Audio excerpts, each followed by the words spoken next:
Hey y'all, welcome back to our channel. Today we are going to do a case that was something I followed when it was actually happening, and I've always been super interested to dig deeper. So this past few weeks we have, and we're just gonna let you guys know, starting now, we're gonna start releasing twice a month instead of weekly, just because, with COVID, I'm a nurse, I'm working a lot, it's just really stressful at work. He works a ton, so we're just going to kind of try to see if we can, slow it down a little bit. But thank you guys for following us so much. Today we're going to talk about Dalia Dippolito. Now, this case originally aired on a Cops television in 2011. We'll get into why it was aired on Cops, but it's a very interesting, in-depth, it's about sex, drugs, and murder. Can't get better than that. Stay tuned.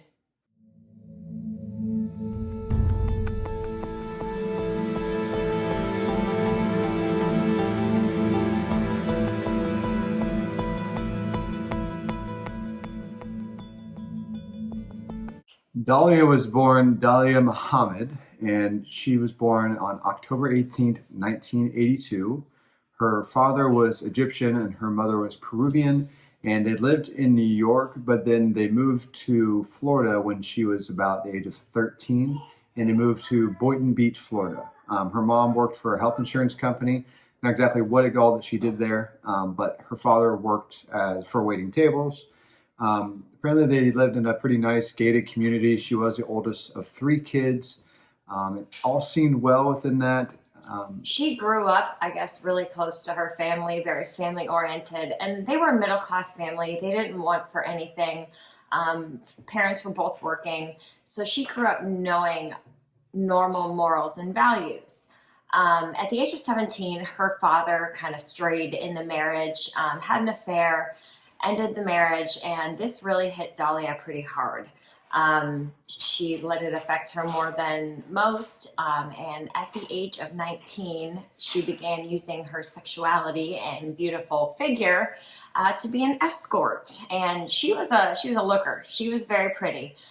She was like 5'4", long dark hair, bright green eyes, and we're gonna put some pictures up. She's very pretty, but you should see her now in 2020. I tried to be an escort. How'd that go for you? It didn't. So enter in Dalia's first suitor, Mike Stanley. And I don't want you guys to get confused. The actual main character, his name is also Mike, but his last name is Dippolito. So Mike Stanley is her first big fish, basically. He worked construction. He was like a general contractor. He made a lot of money. He was 10 years her senior, and he was married with kids when they met. I don't know what had him on the hook per se, but after 6 months of dating and seeing each other and whatnot. So Mike was not actually from Florida. He was visiting, looking at a strip mall, trying to refurbish it, and he met her. And within 6 months of meeting her, he decides to leave his wife and move to California with Dalia. Now, Dalia was still an escort at this time, and she opened up this, I would say she had rented some space because she ended up being a madam, and she rented out girls and got a percentage. So she was a pimp. Yeah, she was a madam. It's called a madam. I know, but pimp sounds cooler. Yeah. So she was an escort at this time too. So Dalia was also working as an escort. Mike worked a lot of hours. So, she wasn't getting the attention that she needed. Obviously, not enough from the escort business and not enough from her boothang. It's true. Yeah. I don't think it was emotional. I think she had enough sexual action.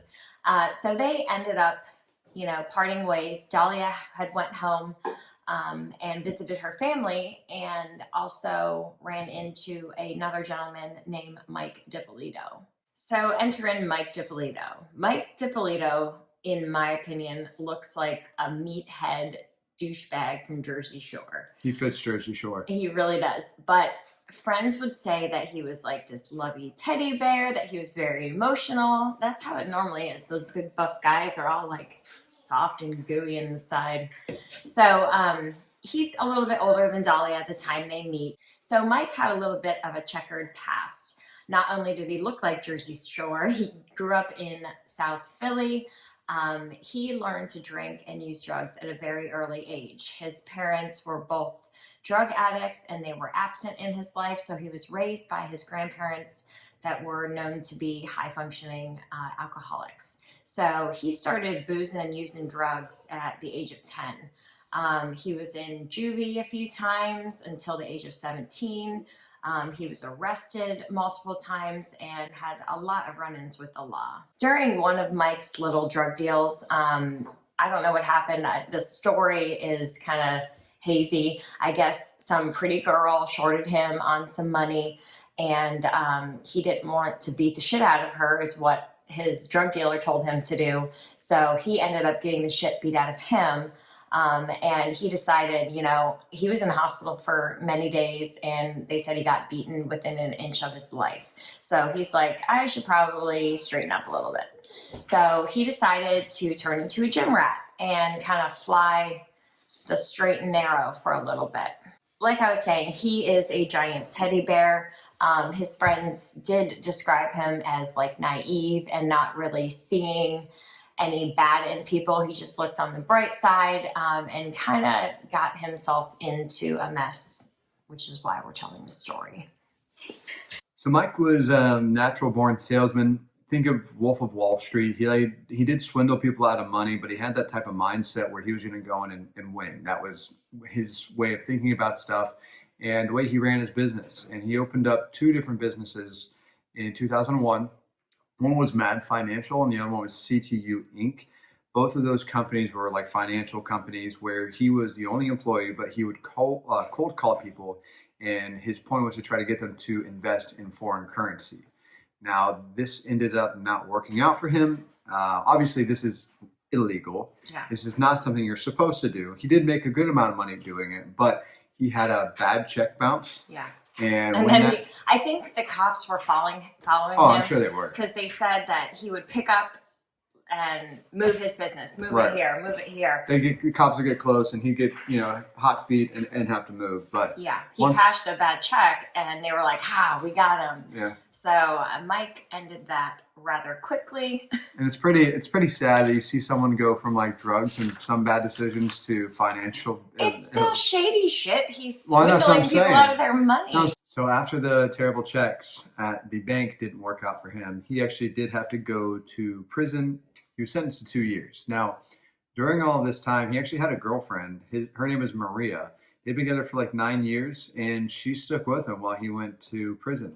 Mm-hmm. Now, between all the sentencing and time served, he actually only ended up spending like 7 months in prison itself. Yeah. Ended up making a deal where he would pay restitution back for all the wrongdoing he had done and all that kind of crap. And I think it was like somewhere like $219 that he was required to pay back. But here's the kicker. I mean, he agreed to 28 years probation. That's a long time. So almost 30 years on probation. To be checking in with a PO. I think I might have stuck out for the extra year or so in prison. Yeah, I think I would have done or whatever the deal may have been, but that's what he did. $220,000 back in 28 years probation. Yeah. So he got out, he was 32, and he had this new perspective on life. He was gonna just be clean Mike Dippolito. No drugs, no alcohol, no swindling people. He was gonna live an honest life. So Mike's living this legit life with his ball and chain Maria. They end up getting married, and he got into the business of internet marketing, which was kind of just starting out at this time. And he was making really, really good money. He wasn't scamming people. He was living on the straight and narrow. He opened his own company called Mad Media Incorporated, and that did well for him. But Mike still had those demons inside. Although he wasn't living like inappropriately or, he was trying to fly straight, he still had issues with sexual urges. And Mike kind of dabbled in call girls. So in October 2008, Maria worked and she had to go out of town for a few weeks for a business trip. Mike was chilling at his computer after a long day, And it was the weekend, and he got a little bit of an urge.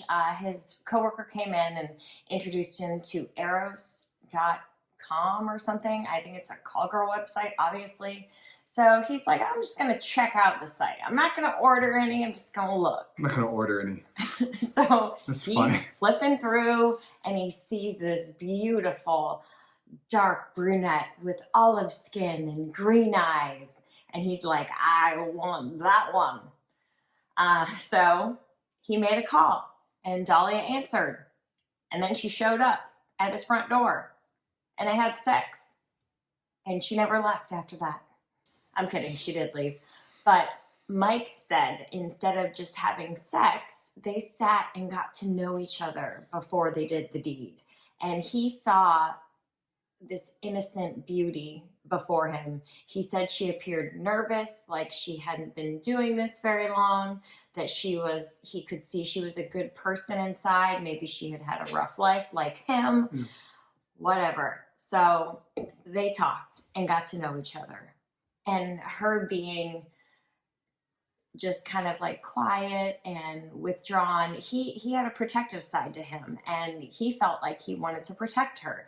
He wanted to pull her out of this lifestyle, even though she freaking loved it, and kind of make her reborn like he was. Before leaving, she mentioned to Mike, hey, I'm going to be in town for a few more days if you want to meet up again, because she was living in California at this time with Mike Stanley. So they ended up going to the beach the next day, like spending every single day together. And I guess when they had sex, she didn't charge him. I don't know. Bad business. So he said the sex was absolutely amazing. And I think that's what kind of got her claws into him. So before they knew it, this so-called business transaction turned into something a lot more emotional and heartfelt. He saw what Dahlia wanted him to see. Dahlia was very, very manipulative. She was conniving. She knew what she was doing, and she was good at it.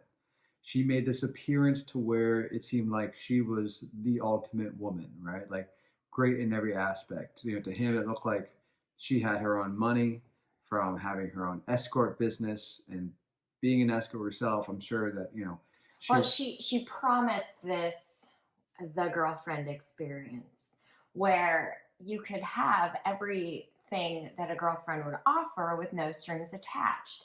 So she was like a professional girlfriend. She was not emotional. Like Harrison said, she, pretended to be everything that a man could want to get them tied in and strapped up. Strapped up. Strapped up. Mm. Not a strap on. Oh, wasn't sure with the escort thing. But, she had her own money. She was doing her own thing. She didn't need him, but she wanted him type of deal, right? That type of feeling, right? Like, and so he kind of fell for it. And he was like, all these girls want to be with me because my money, and Dahlia doesn't, so I love her. I doubt that he had that accent. But his wife returned. Surprise. Her business trip ended. She came back home. When she came back home, he told her that he was not happy. He wanted a divorce. He broke the news about that. And then this is the second guy. Just saying, second guy she got to divorce their wives. Yeah. Jesus. So Dahlia's good, right? So and then he's like, yeah, I know you've only been gone for 2 weeks, and there wasn't any issues beforehand, but now that you're back. And you stayed with me while I was in prison and all that shit. But I'm moving out. Sayonara, sister. So he moves out, gets his own condo, and Dahlia moves in with him right away. She's gonna move back from California back to Boynton Beach and leave one Mike for the other Mike. Essentially. So he laid out right off the bat, I'm structured. I need all this to stay sober. I go to the gym. I don't drink alcohol. He didn't really do the lavish things that he, did before. So they go to Vegas for a UFC fight early on in their... Let's just pause right there. For someone who's structured, going to Vegas probably is not the best place. You can... Just because... It's called Sin City. I understand, but just because you're in all that, you don't have to fall for it, I guess. All right, whatever. So they go to Vegas, and Mike had mentioned something about being on parole, that he had to like have a business trip there so that he could say it was for a business matter, although they were going for a UFC fight. And that annoyed Dalia. She didn't have everything she wanted at the moment she wanted it. So they got in a fight about him going to the gym early and he didn't ask her. Oh my God. This girl is so dramatic. For being like the perfect girlfriend, she is the most dramatic person you will see when we talk about the rest of the story. She's absolutely crazy. So after this Vegas trip, they get home and Mike's like, this bitch is crazy. So he cuts her off. He says, I'm done. I need you out. Blah, blah, blah, whatever. So a few weeks go by. It's mid-January 2009, and they start talking again. And they said, let's meet at Starbucks to talk about what went wrong and get some closure. So they went to go to Starbucks to talk, per se.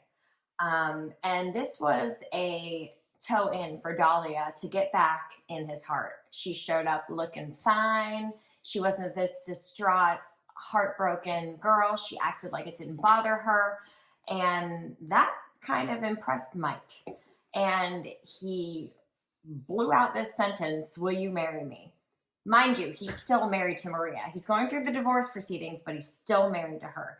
So instead of slow moving and getting to know each other like they should have done in the first place, they hop right up to the courthouse and get married 6 days after his divorce to Maria was finalized. I think it was like, Yeah, 5 or 6 days. yeah. So January 28, 2009, the marriage to Maria was, and then 6 days later, they go to the courthouse and get married. Really? Mm-hmm. I mean, I understand people have love at first sight and they get married very early, but this relationship is doomed from the beginning. We have like an ex-con who used to be a crack addict and doing steroids and a prostitute. You know, it's a modern day romance. Great. Alrighty. So they get married on a whim. I don't know why the hell he blurted that out. It's a freaking terrible idea. The next day, they closed on a $238,000 townhome. And what do you know? He paid it in cash, and Dalia was the real estate agent. What we didn't talk about before is that she got her real estate license, but real estate is hard. It's not easy to just sell a home, you know. Like bread and legs. Exactly. So, you know, she tried real estate and it wasn't as easy as being an escort. So obviously she continued being an escort. So he paid $238,000 in cash. Like I said, she was the agent and she of course collected commission on this. She furnished this new townhome with all of Mike's money. She got 2 dogs, a Maltese named Bella, and that was Dalia's. And then they had an English bulldog. His name was Linguini. I love it. One of those little fat guys. Linguinis are like long string noodles. Why would you name a little short fat pudgy? You call him Noki. You should have called him Noki. We should get an English bulldog and name him Noki. No. Yes. So Dalia was the perfect wife. Mike said the sex got better after they got married, which it normally kind of tapers off, I guess. What do you think? Does it taper off? A little bit. No, it doesn't. Don't lie. Anyway, so the sex was still awesome. The only thing that bothered Dalia about Mike was this probation and this restitution. So he'd been paying on it for a while, got the $219 down to $191. And they had to hide their money essentially because if they knew that he had all this money, they would obviously take it and pay back the people he had stolen it from. Which is what he agreed to do. Right, but in little increments. I understand you don't want to take all your money and pay back 100% of your restitution right away, but so Dalia had this grand idea, okay? She said she would put up $91,000 of his probation restitution if he would put up $100,000. So this is just one of the many harebrained schemes that Dalia swindled Mike out of his own money. Like, they were both swindlers, but she was obviously better at it than him. That's true. So, what a great idea. His restitution will be paid in full, and Dahlia wouldn't have to deal with Mike's probation anymore. Aw, it's so stressful for her. Whatever. So, normal wire transfers take about 3 to 4 days max. If you got the money and you send it, it's gonna. So, it never came. Mike knows that wire transfers take up to 5 days max. So when his lawyer called and said, "Dude, I don't have the money," so Dahlia always had an excuse for why the money didn't get there. One, it was wired through like a Cayman account and that account closed, or long end of the story or short end of the story, the money never went to the lawyer. But something weird started happening. Mike started getting visits from his probation officer. So on March 12th, they received a surprise visit at midnight. And the officers at Boynton Beach knocked on the door and said, "We got an anonymous call that you're selling testosterone and ecstasy. We need to come in and search your place." And Mike's like, "All right, go ahead. Come on in. I have nothing to hide." So the search turns up nothing. They apologize for coming in. And, the next day goes on.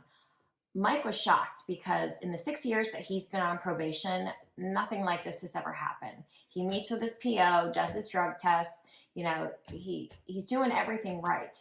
He was wondering why the police department, who called on him, he wasn't doing anything wrong. So Dahlia, being the best wife ever, suggested that they go away for a weekend. And they get a room at the Ritz-Carlton, which is in Palm Beach. It's very high end. It's about $1,200 a night. As they say, ritzy. Ritz-Carlton. You are such a nerd. So they get a room, stay the night, do dinner, probably have amazing sex that night, and they wake up in the morning. Mike's going to the gym, and he normally gets up around like 6:30 in the morning to go to the gym and work out early to start his day. And as he finishes workout around 8 or 9, he's walking through the lobby to go up to the room, and he sees all these police cars out front. And he's like, wonder what's going on. Goes up, gets Dahlia, and goes to leave and get their car through the valet. And as soon as the valet attendant hands his keys to him, the police officer says, "Sorry, we need to search your vehicle. We received an anonymous tip." So Mike is in this ritzy, high-end hotel, and all the patrons are like staring at him. He's embarrassed. They search everything, and again, they find nothing. And again, Mike's mind is blown because he doesn't know who's calling on him. So March 16th, Mike gets up. He's actually getting ready to go to an AA meeting as furthering his sobriety and keeping everything in check. And it was his turn to make coffee. So any of you guys who have been to AA or NA, there's certain duties that certain people are assigned so that it gets done. Set out the chairs, make the coffee, that kind of thing. So it was his turn to make coffee. So he knew he had to get there a little early. Yeah. So he had to fuel up. He was going low on the fuel tank. So he went to stop at a gas station. When he opened up the fuel cap, the fuel door or whatnot, he found it was in the okay. Yeah. So inside the fuel cap area, fuel door, anywhere inside the fuel area, he found pills and powder that was like stashed in there. Obviously, they were not found a couple days prior when they were at the Ritz by the police. So he starts freaking out. He's like, "Someone planted drugs on my car, and someone called to try to get me in trouble." Someone has been calling. His vehicle has been searched. They came to his house. Like, what the hell's going on? And since he's on probation, and if he was caught with something like this, it would immediately violate his probation. He'd go back to prison, right? So he's freaking out. Like I said, he starts questioning who would do this, start running through a whole bunch of thoughts about what might possibly be going on. And soon after this, he started talking with his lawyer some more. And the lawyer started saying, the money hasn't gotten here, right? So Mike had taken out $100,000 of his own money, given it to Dahlia. She was going to put up the $91,000, and she was going to send it to the lawyer, right? The lawyer's like, "Man, I don't think this money hasn't gotten here, and I don't think it's ever going to." And there was a lot of people in Mike's life, his family, his friends, his lawyer, who really questioned Dahlia and like her whole purpose and like desire for why she wants to be with him. And so there was a lot of questionable characters. And he said, you know, lawyers, like, you got to talk to your wife. You got to find out what's really going on, because this does not seem normal. This does not add up. So Mike's freaking out. All this shit's happening to him. It only happened at the start of his relationship with Dalia.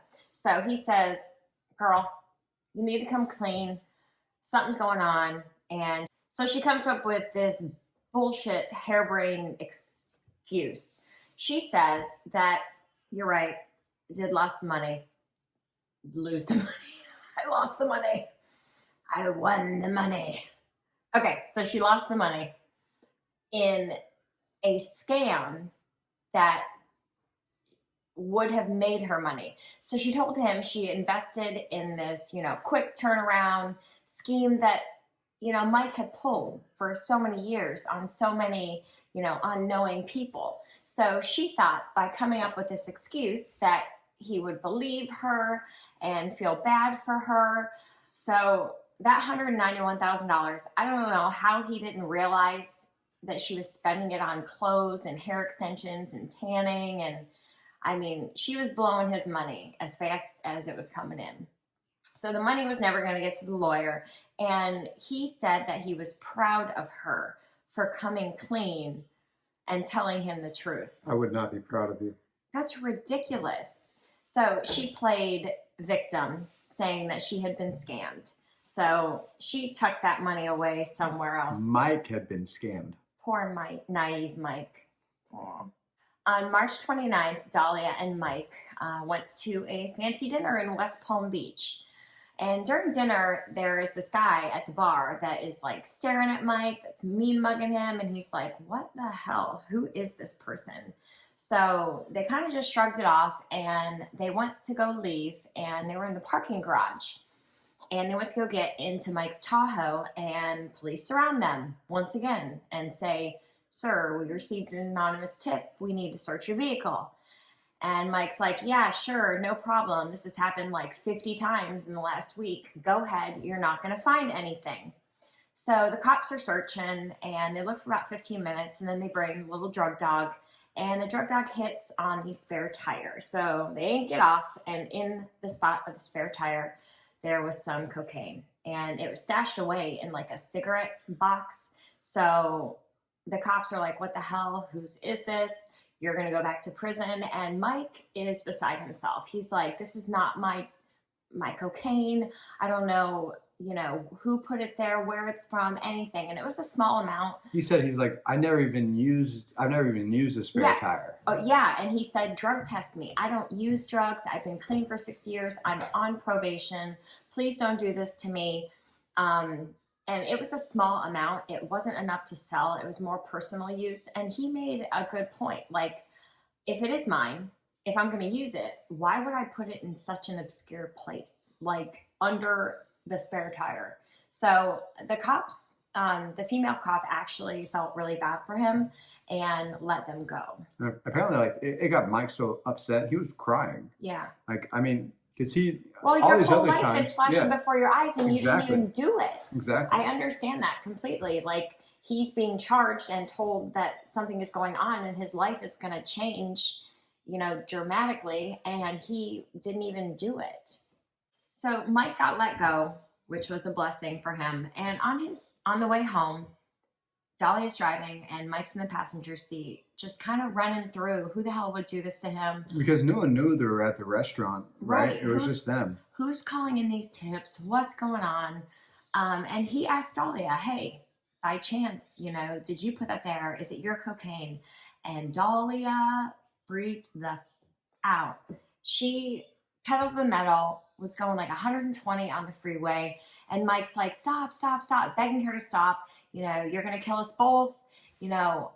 What's going on? Like, none of this happened before I met you. Like, why are you doing this? So Dalia slowed down, and Mike kind of apologized and said, I'm sorry for questioning you and asking you. I'm just trying to basically figure out what's going on. So the next day after this happens, Dalia comes up to Mike and she's like, here you go. Here it is. $191,000 cashier check. This is going to take care of it. And Mike's like, finally, I have the money. We're going to go to the attorney. They plan to drive to Fort Lauderdale the next day, go to the attorney's office and get this done with, right? Like whatever, let's put everything back behind them. So they go down to Fort Lauderdale to the attorney's office, and they get there, and while they're at the attorney's office, she says, you know what? Because you've questioned whether I put drugs there, you question my sincerity and my kindness to you. I'm not sure that I feel like you deserve the $91,000 for me to put up. So instead, I'm not going to give you the $91,000. She's holding a check, and the attorney's like, well, she has to sign the check over. I can't just take the check and take the money from her. So she's like, the only way you're going to get this check is if you go to your safety deposit box, pull out $91,000 and give it to me, and then I will give you the check. Now, let's talk about something real quick. Real quick. Let's just forget everything that happened, right? Here's my mindset of it. He was hiding money so he didn't have to pay it all at once. He has now pulled out $100,000, and now he's going to pull out another $91,000. Why didn't he just do that in the first place? Right? Yeah. If you're trying to avoid paying it all at once, but you're paying it all at once, right? Yeah. So, okay, that's my mindset on it. Let's get back. So, okay, Mike's like, whatever, crazy ass. He drives, she stays at the attorney's office, or at least in the area right there. He drives 2 hours to his safety deposit box, pulls out $91,000, puts it in like a shopping grocery bag or something, right? Like super sketchy looking bag, I would imagine. Probably like a brown paper bag. Mm-hmm. I would feel that's fitting. Puts 91K into a bag, drives back to the attorney's office, hands her the money. She's like, here's your check, and like, slings it at him, right? She leaves and apparently like walks downstairs to the parking garage or wherever. She leaves the office building, and Mike's like, okay, whatever, dude. Goes to his attorney, says, here's the money. We're gonna wash our hands of this. And he's all happy and whatnot. And he goes to walk out. He goes to leave, right? And I don't know if it's the attorney or the assistant, but they run back out. They're like, whoa, wait, there's something wrong with this check. And they come back and they realize that the check is not written for $191,000. It's written for $191. And this is the best thing ever. So he's literally just given his chick $200,000 pretty much for nothing. For $191, that's not nothing. So he's flipping out. I think he ends up calling her, and she's like, oh, there must have been an issue with the... it's crazy. Anytime she's confronted with anything, she kind of changes the story and kind of dumbs it down and, puts on the sex appeal, and obviously that works for Mike, or it has been working for Mike. So after this whole crazy escapades, this is only the beginning, mind you. We still have like 20 minutes left, and it gets a hell of a lot more crazy. His lawyer's finally like, I'm done. We're done. I'm not dealing with this shit anymore because, it just everything. And he's probably questioning a lot of the legality of all this. Yeah. And he doesn't want to be caught in the center. Exactly. I would probably do the same thing. So Mike gets fired from his attorney. So now he has to find another attorney. And it's around this time that people start like recognizing that something's off. Like they all question Dalia at the beginning, like why her, why so fast, what's going on? But these things have kind of shined a light on the situation. And a lot of people around Mike are questioning her loyalty to him. And every time Mike defends Dalia, he's always got something nice to say about her and, shoots down any of the negative things that his friends and family, have to say about her. So as Ashley said, this gets crazier, and she likes to deflect. Dalia likes to deflect a lot. So after this whole mix-up with the bank and the check thing goes on, they start going to see a marriage counselor. And Dalia is like, we need to put all this behind us. We need to forget about this. I'm not going to forget about $191,000, damn it. But she convinces him in order for her to move on in their marriage successfully, he needs to be able to put this money thing behind him. Huh. Okay. So then she says, to deflect. then like, yeah, completely redirect his focus. She says, and guess what? I'm pregnant. We are having a baby. Mike gets super excited, of course, right? He gets super happy. Because he's in his mid-30s right now. He's ready and to he's have a caring family. guy, Yeah. right? So he's probably really, really excited to have a child.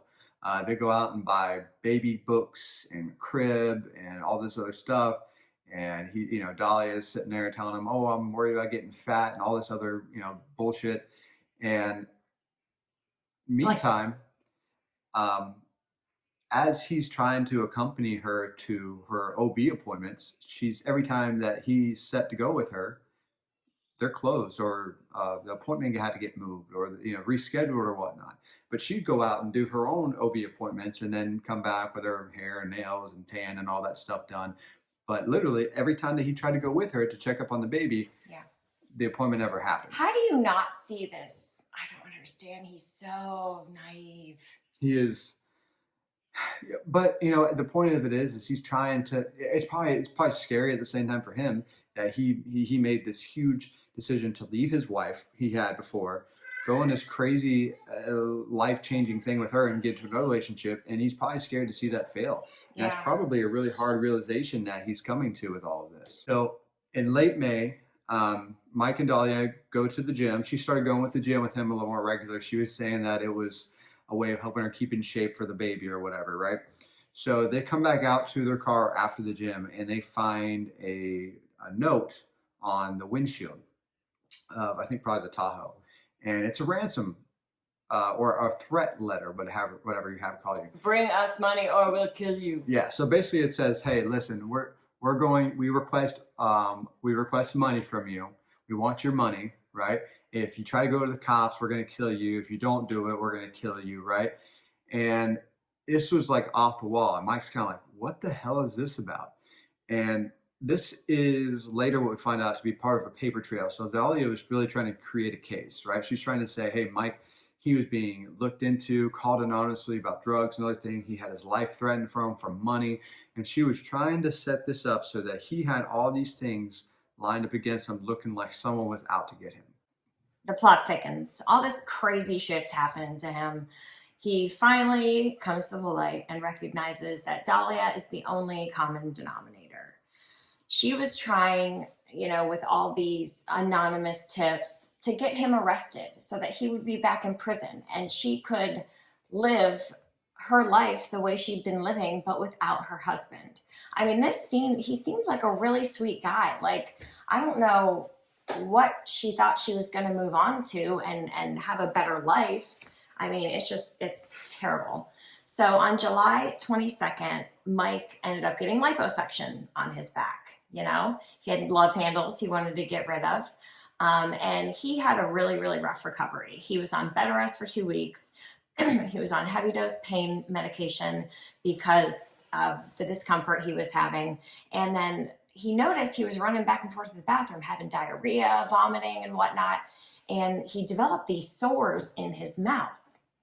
And he's like, something's not right. So he calls the surgeon and says, listen, is something you gave me or something you did have this kind of effect? And the surgeon's like, no, dude, nothing that I gave you would call that. So come to find out, this was just another attempt on Mike's life. Dalia had tried to poison him with antifreeze with a chai tea from Starbucks. She had went to the gym, came back being the doting wife, brought him a chai tea laced with antifreeze. And some people say he didn't drink enough. Some accounts say he didn't drink enough. That's why it didn't kill him, but it just caused GI upset. But other people say that he had taken a drink and spit it out. But antifreeze is supposed to be colorless, odorless, and have like a kind of a sweet taste. So I'm not sure which story is correct. We've seen different, variants of that part of the story, but nonetheless, she didn't kill him, but she was trying to kill him. So right around this time, Mike's searching for an attorney. Dalia comes up with another idea. She said that she knows a judge in Miami, and they can get him on like a non-contact supervision where he still reports, but he doesn't have to actually show up in person. Everything is done via mail. It's supposedly the office of Liefert and Liefert in Palm Beach. And this is allowed if the offender presents like low risk to the community, and he can be transferred to a non-reporting status for the end of his probation. So he's like, awesome, this sounds great. But we're going to finish the story. There was no judge, no lawyer. It was just another lie.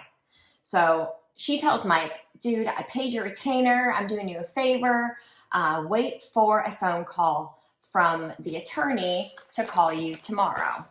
So you also need to write a letter to the judge stating why you need this transfer to take place, and that you need to go to the courthouse and give this letter to a court foreperson.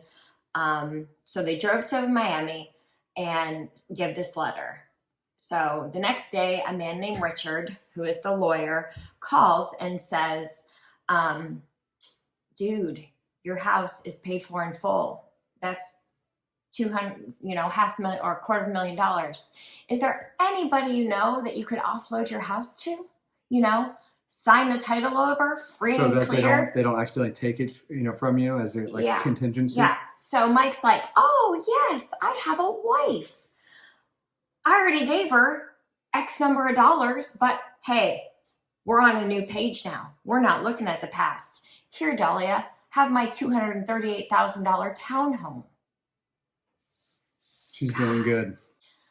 The problem is there is a Florida law that states married people, it's community property. So if the house was still in Dalia's name, it could still be seized because they were married and the house is considered communal. So regardless of it being, but Mike didn't know this. Mike didn't look any of this up. He didn't verify the attorney. He didn't verify the lawyer. I mean, he is just... Especially a recommendation from Dalia. Yes, exactly. How is that not a red flag to you? So we're going to break off right here and talk about another man that's in Dalia's life because he plays a part, and we're kind of going to give just a little background on him. So his name is Mohammed Shahadi. He's 32 at the time of the involvement that he had in this case. He was originally born in Jerusalem and then came over to the United States at the age of 1. He was actually approached by a TV producer when he was at a nightclub in Miami, and he actually ended up having a role in the show Burn Notice as a terrorist, which some people thought was a little bit of like... I mean, he does look a little bit like a terrorist. We're going to put in a picture. But, he was He's offered... a good-looking guy. But he played the part, right? Yeah. So people were kind of like, that's kind of like racist profiling. Well, it's like, well, I mean, you're just looking for a cast to play, and he accepted, right? So anyways... So when Muhammad originally met Dalia, he had actually owned several like check cashing stores, and then he ended up owning a couple like gas stations, I think, as well. And she ended up coming into one of his stores while her vehicle was being serviced. While her vehicle was being serviced, and they ended up becoming intimate friends, as most of the men in her life do. But this was back a while ago. So when she was back in California, back in 2004, she hadn't seen him for like 4 or 5 years until she moved or came back to Florida. So the same weekend that she originally met Mike, when she was back in Florida, she actually called and hung out with Muhammad as well. So she was, she's double dipping everywhere she can. Right. So Dalia meets Mike in October, and along this time, she's still hanging out with Muhammad, still doing things with him. So March 16th, 2009, Dalia shows up at Muhammad's house asking for some Xanax. And he was a pillhead, so she knew that he was good for it.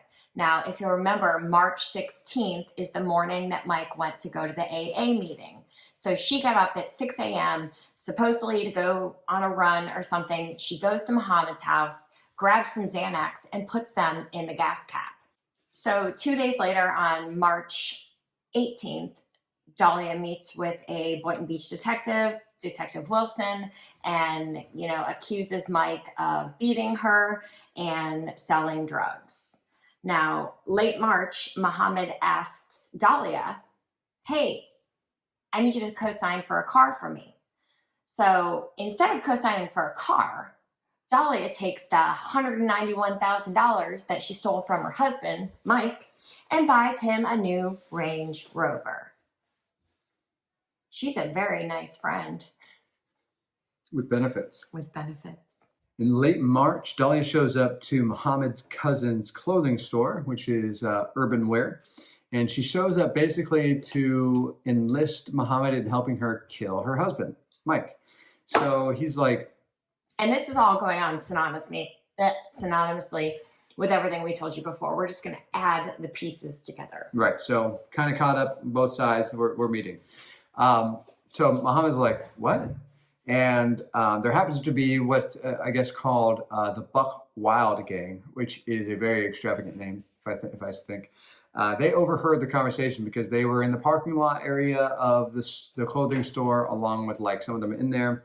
And they were like, hey, we'll help you kill your husband for money. So yeah, the gang's like, if you got money, we're willing to play. And the Buck Wild Gang apparently is known for their being violent as far as, different killings and whatnot as well. So what does Dalia do? She hops in a car with all these dangerous gang members and takes off on a little joyride to talk about what she wants. She says, this is where we live. This is how I want it done. These things and the other. They came back and I got him. This bitch is crazy. Yeah. One of the gang members' name is Larry. He comes to Muhammad and says, this girl is nuts. Like she said, there's motion detectors and cameras and lights all over this place. He's like, it's way too dangerous. We're gonna get caught. We're out. We're not doing this, right? And he's smart.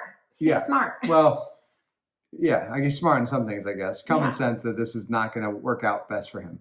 Yeah. So after this meeting, Muhammad didn't really say yes or no. He's just kind of like, whatever. He leaves the country and comes back in late June. Yeah. And Dalia's even more frantic. Like, she's like, I got to get this done. I lied to my mom. I told her I'm pregnant. I lied to Mike. I'm not showing. We got to do something. We got to get the ball rolling. I need somebody to kill him. Blah, blah, blah.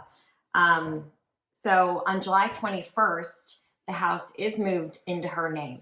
So now she has everything lined up. She's got the house, she's got the money. Now I just got to find someone to kill my husband. So after June 21st, when the house is officially moved into Dalia's name, her and Muhammad meet up. They meet up at a mobile station and they're talking about, whatever, all the killing details that she wants done, and he's being bothered with it. Well, he decides to go into the store to buy a pack of cigarettes. When he comes back out and they're talking, he notices that she had been messing around in his vehicle, and she had actually taken the handgun out of his glove box, I think, and he starts getting this idea. And I think at first he kind of freaked out. He's like, what are you doing? You don't want your prints on that, that kind of thing. And he started thinking, she's going to set me up. She's going to take my handgun. I have all these texts, all these messages, all these calls about what she wants to do. And she bought him a Range Rover. That seems like payment for a murder. Exactly. So he's freaking out like, okay, if she goes through with this, I'm going to be set up and go to jail for this. Yeah. So what he actually does is he's like, man, listen, this is crazy. This is enough. He goes to the police. He goes to the police and tells them everything that's been going on, what her plans are. And he actually becomes a CI to help get her, recorded, get her testimony that what her plans are so that they can get her arrested beforehand. Yeah, so they install a small little camera and a microphone, and Muhammad is then told to call Dalia and basically say, hey, listen, I have a man who is a professional who can kill your husband for you. I can solve the problem. He said, we're going to meet again. You're going to give me $1,200 to buy a gun for this guy. And then you're going to set up a meeting with him to meet him to go over the details. So Dalia meets with Muhammad, goes over the details. They talk about it. It's all being recorded. They meet at Chili's one day, but I guess the equipment had malfunctioned and they thought, hey, we need to get it repaired by the time Dalia meets with the hitman on August 3rd. So fast forward to August 3rd, she's set to meet with the hitman in a CVS parking lot. The hitman is an undercover police officer. His name is Witty Jean. Best name. Witty Jean is not my lover. Okay, anyway, so they meet. And Dalia obviously thinks this is a hitman. It's obviously an undercover police officer. He says, I want $3,000 down payment for this. But like in Dalia fashion, she tries to haggle with him. She said, I already gave you $1,200. Well, why don't you just come find me after it's done and I'll give you the rest of the money. And, he's talking to her. They're going over the details. It's quite a lengthy conversation. He says, oh, you look pretty. She's enamored, like, oh, thank you. Whatever. And he asked her numerous times, are you sure you want this done? As soon as we stop talking, after we're done with this conversation, I'm getting out of the vehicle and you won't be able to reach me on this phone. End of story. It's going to be done. And she says, this is the quote of the case. She says, I'm determined. I'm definitely sure. I'm 5,000% sure. That's a lot of percent sure. That she wants her husband dead. Yeah, she's 5,000% sure. No changing. No, there's no, I'm determined already. I'm positive, 5,000% sure. Okay. With me, you're not going to have a problem. You're not going to have an issue. Right. You know what I mean? Nothing of nothing. Okay. Do you go jogging in the morning? You go to the gym in the morning? I was going to the gym, yeah. I mean, if I go tomorrow, it's not going to look weird or anything. Okay. I go to the gym on a regular basis. All right. Wednesday morning, go to the gym. All right. Understand? Around 6:30, 7 o'clock, he Yeah. always walks the dog in the morning. Okay. And he walks the dog across, over where the lake is, and our door is always unlocked. I'll be in the house by 6:30 Wednesday morning. So Witty Jean tells her, listen, you got to go to the gym. You got to get out of the house. They had talked about doing it at a bank when he was withdrawing some money, but, that's too public, too in the open. So he says, listen, I'm going to do it at your house. You're going to go to the gym. I'm going to go in, make it look like a robbery, 2 to the head, and then be gone. You're going to come home and find him. So the morning comes, and Dalia wakes up, goes to the gym, and she gets a phone call from Boynton Beach Police Department, sergeant telling her, hey, listen, something's happened at your house. You have to come home. So Dalia, pretending she has no idea what the hell's going on, shows up in her vehicle, and the officer stops her right off the bat and says, listen, is your husband Mike? Something's happened at this house. Is he your husband? And she says, yes. And, we're going to play a clip.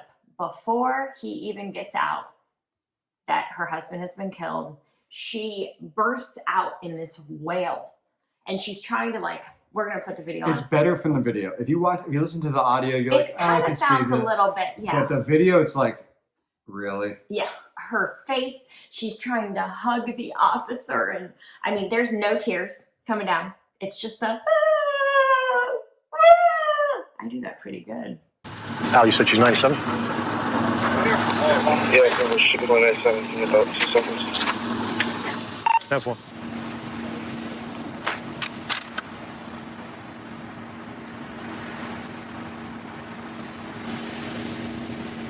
It's going to probably take place a little over here.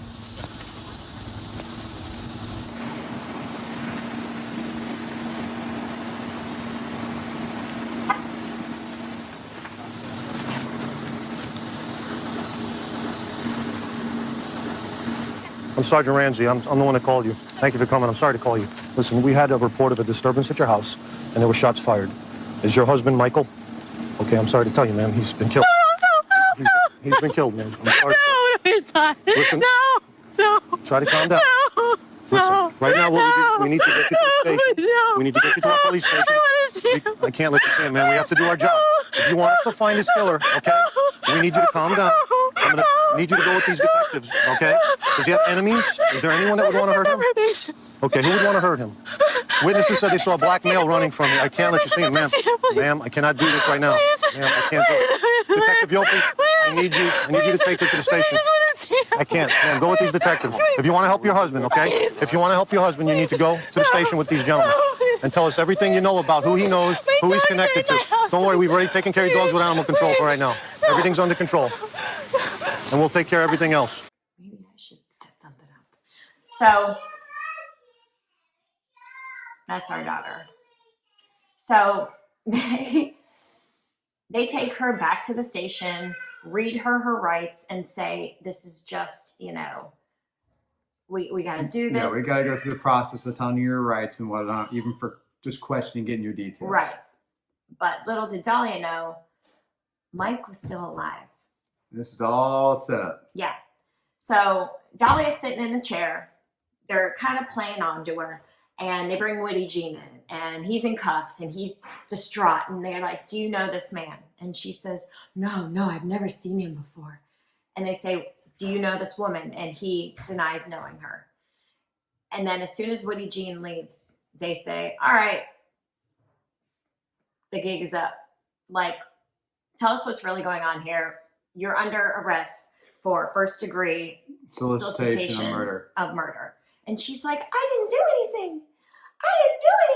Still playing that card. And he's like, listen, we have you recorded. On Video and audio. Now, you know that I advised you of your rights, right? Yeah. Okay. The game's over with. Okay? There's no more games with you and I. Now we're going to get down to serious business. I want to know if you know this guy. Come here. Bring this guy in here. You know who this guy is? No, You've never seen him before? I've never seen him before. Ever. Do you know her? Put your head up and look at her. Put your head up. I've never seen him. What were you doing coming out of her house? Get him out of here. You're going to jail today for solicitation of murder. You're under arrest. That's an undercover police officer. We filmed everything that you did, recorded everything that you did. You're going to jail for solicitation of first-degree murder of your husband. I didn't do anything. Did you hear what I just told you? I heard what you said, but I didn't. Everything. You did it. Come clean. It's going to be better off for you if you just tell us the truth. And she's playing the sob story. And in walks Mike. And she's like, oh, come here. And the officer is heard. He says, he's alive. Like, it sounds so sarcastic and hilarious. Like, I laughed when I heard it. I think the best part, really, we got to give it up to the police officers for this town. They set up this entire like sting operation where they marked off, they barricaded off the house. Yeah. They had police cars everywhere, sirens. They had it all set up. Cops, the show Cops was like filming in the area, so they got this all. This is not a Cops episode. Yeah, there's an actual episode for this. Yeah, we looked it up. It's pretty awful. And it's just great to see that they went through all this lengths just to be like, we knew what was going on. We got Mike. They went to the house and got Mike out of there that morning and brought it down to the station so they could give him the details of what's going on. Right. Obviously, Mike was like, what? But he did say he was not really that surprised that it would happen because of all the weird inconsistencies that have been happening. Right. All of the anonymous calls. He was like, well, I guess it adds up. Yeah. I don't know why it took this for him to be like, all right, I should probably, screw her over now. Police department, open your door. Jeez, Sorry. Okay. Yes. I'm Sergeant Sheridan, the Boyd Police Department. Hi. Can I talk to you? yes, for sure. Okay. Let me tell you something. I need to tell you something real quick here. You need to come with me to the police station. You're not in trouble. Your wife has hired a person to kill you. Relax, just take, relax. take it easy. Take a deep breath. Then sit down. Yeah, I'm not kidding you. yeah, just take deep breaths. I want you to put on a shirt and come with me to the police station. Can you come with me? Sure. Madam? Of course I will. Can Yeah, I I want tell you, I don't know what, this is a little weird. I know it is. Let's go upstairs. My wife, for Just whatever let- reason today, like I'm sick, man. I I had know. surgery on my back, went to the gym. I know where she's at. I mean, and like, believe me, like, I know where she's at. Let's go I'm gonna upstairs. just stop rambling, but I mean, I've been. You understand what I'm telling you? We don't have much time. Yeah, all right. You already know why we're here. Yeah. Reference this whole incident that's happened in investigation where your wife hired somebody to kill you. How long after you get married do you start, or do you ever feel that something's not right with her? About a month and a half. Right away. The money starts disappearing. I had drugs planted on my truck. I came out one day and we were leaving in the morning and an officer approached me, is this your truck? I said, yes it is, and I didn't know what he wanted. He goes, can I search it? There's been activity on it, someone called, and I'm like, absolutely you can search it. The officer searches the truck. There's nothing in the truck. He lets me leave. The next day, I went to get gasoline in the truck. There was drugs in my gas cap. So who do you suspect that planted it? A hunch. A hunch was my wife. Okay. What would her motivation be for doing that? You're on probation at the She, time. at that point, yes. And at that point, she already had stolen $100 and some thousand from me. I lost $240,000 with this girl. That's why today, honestly, I'm not very surprised or shocked about all this, you know. I mean, I guess fool me once, fool me twice, fool me 3 times. At this point, there's just nothing left to say. It's just ridiculous. What's her motivation for having you killed? I mean, like, why not just get divorced? Or did she ever mention divorce or separation? Never. So, what, in your mind, what's her motivation? We just insurance policy? No, we just purchased a home, and I just actually signed the title over to her until I could straighten out my other problems with probation. And also, you know, the $200 and some thousand she stole from me, I think is a big motivation. So basically, I guess with my home and everything else, $500,000 of motivation. Yeah, I don't have any other questions, unless you have something else to say. Whatever she gets, she deserves. I mean, I'll do whatever I have to do to help this case move along. Okay. I have to. So you want to prosecute? Yes. Follow through with? I mean, Jesus. So he presses charges. He agrees to do that. Mike does not want to talk to her when she's in there, but literally the entire time, any point from this point going forward, when she's questioned or asked anything else, she's like, "I didn't do it, but I didn't do it. You know, I didn't do it." And it's like she doesn't give any explanation no to answer. Why. It bothers me. Yeah, it's awful. And then there's jailhouse phone calls where she's like, "You know, it wasn't me," and he's like, "Dalia, I saw you," and she's like, "It wasn't me." And so he's like, "How can you explain how I saw you and heard you?" She's like, "Listen, I saw and heard the same thing you did. It wasn't me. But you know it wasn't me." And it's like, what? And then she tries to enlist his help. You're not even helping me. No. That bothers me. Bitch. So there's a call, and it's the call like that she made from the jail when she first got there to Mike, and it was the first call. And she keeps saying over and over again, "You're not even trying to help me. You're not. Help me. Do something for me." He's like, "What are you going me to do?" To me, it's like, what? You want me to help you? You just tried to kill me. But she says, "Help me get a lawyer." And he says, I wouldn't okay. help you do shit. He said, "I'll help you. Sign my house back over to me, and I'll help your mother get you an attorney." And she says, "No, I'm not signing anything." I mean, really, this girl, I mean, we had heard her compared to Casey Anthony. Like, she goes down this rabbit hole and does not give up. She's very similar to Casey Anthony and Yes. how she just continues to lie on top of lie on top of lie. Even though, like, people know, like, Casey Anthony brought the cops to friggin' Universal. And they physically went there, and she finally came to a wall where there was nothing left, and then she came clean. Like, I don't understand the lies and the lies. They just keep adding up. There's one constant thing in both those cases. Florida. Oh yeah, and they're women. That was right. Oh. What the lies? Okay. Whatever. So Florida's a good one. she is arrested, put in prison, and so Dalia's defense on this first trial was. Yeah, they pulled this out of the rabbit's hat.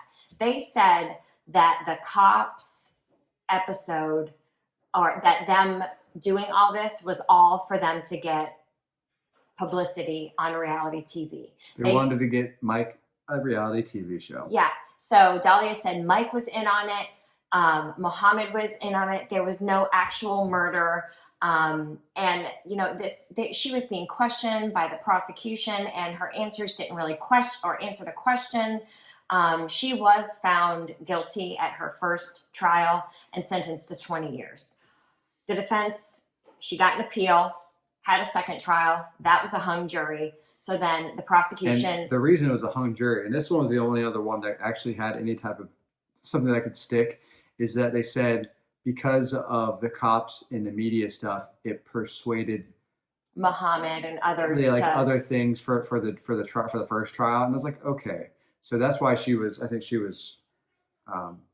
It was a hung jury. Yeah. So then the prosecution has to decide whether or not they want to proceed with a third, and they did. So again, she is sentenced. The jury deliberated for 90 minutes. She was sentenced to 16 years in prison. And during this third trial, she got pregnant. And what I forgot to say is during this whole thing, I mean, it was like 8 to 9 years, she was on house arrest. She was never in jail. She wore an ankle monitor and had to stay in her house, but was allowed to leave for, you know, certain activities that were approved by the court. But she got pregnant. Obviously, she was having some fun in her house. She stayed with her mom. Like, she got pregnant, and now I think they were trying to get sympathy for her third trial to say, I have a son now. My life is rehabilitated. Whatever bullshit. Dalia is still a liar. She'll always be a liar. So she's now serving a 16-year sentence at Lowell Correction in Florida, and she will be released in 2032. She will be 49 years old. Still crazy. Still, once you're crazy, you ain't going back. So, sorry guys, that was a super long one. We prepared really hard for this one. It was a lot of stuff. So thank you guys for you know, your continued support, and please come with the nice comments. I know that we have some people questioning our preparatory skills, but like we've mentioned, like I'm a full-time ER nurse, and it's really crazy at the hospital right now. And he works, you know, he works for Audi, and he's working 6 days a week, 12-hour shifts every day. So, and we have a 2-year-old. So we prepare when we can, and we try to present the most, you know, correct information, and we try to kind of sift through to find the high points so we're not telling a 9-hour story. So thank you guys for your continued support, and subscribe and like, and give us some suggestions for future cases. Yep, some good cases. Yeah, thank y'all. Thank you.